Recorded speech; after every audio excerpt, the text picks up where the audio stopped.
Today, we're going to break down a story that kicks off with this really spectacular crime, but it ends up revealing something much, much deeper about a region's struggle and, its surprisingly innovative response. This whole thing starts in a quiet vegetable warehouse, but it ends online in a way you probably wouldn't expect. So, to get us started, I want you to just think about that question for a second. 20 million euros. What pops into your head? A whole fleet of supercars? A luxury yacht? Maybe a couple of mansions? Well, in this story, it's not about yachts or mansions. The answer is actually a number, and that number is 2.1 million. Yeah, that's how many tablets of a powerful drug police just discovered stuffed inside olive jars. And this was all from a single raid in the German state of Saxony-Anhalt. A bust this big, it just instantly puts the whole region on the international crime map. Okay, so let's get into the details of this, because it is straight out of a movie. We are talking about one of the single biggest drug seizures of its kind in German history.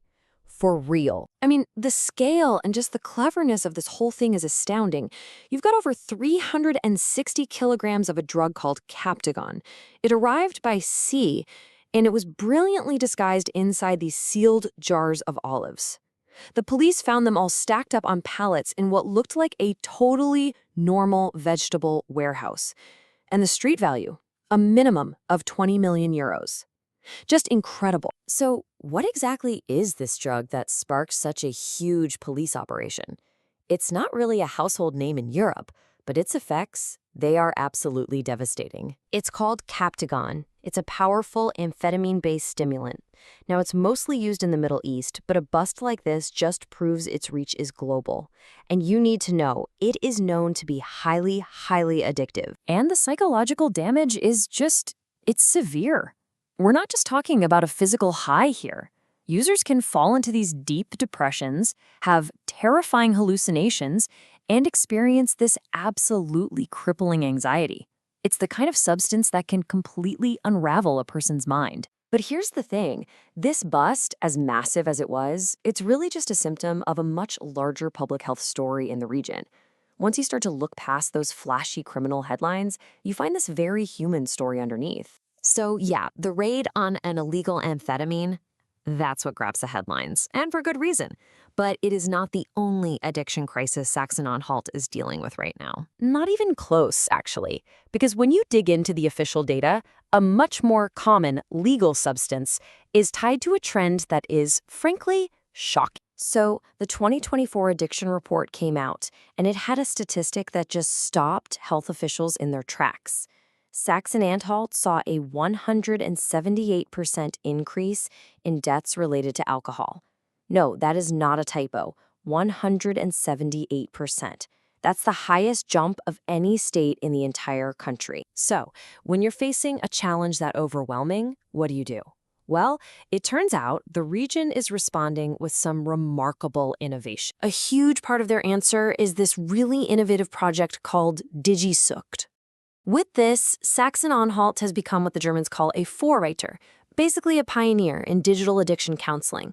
It was co-founded by the state, and it's this online platform that offers professional, totally anonymous, and completely free counseling to anybody in the region who needs it. And the support isn't just online, it's on the move.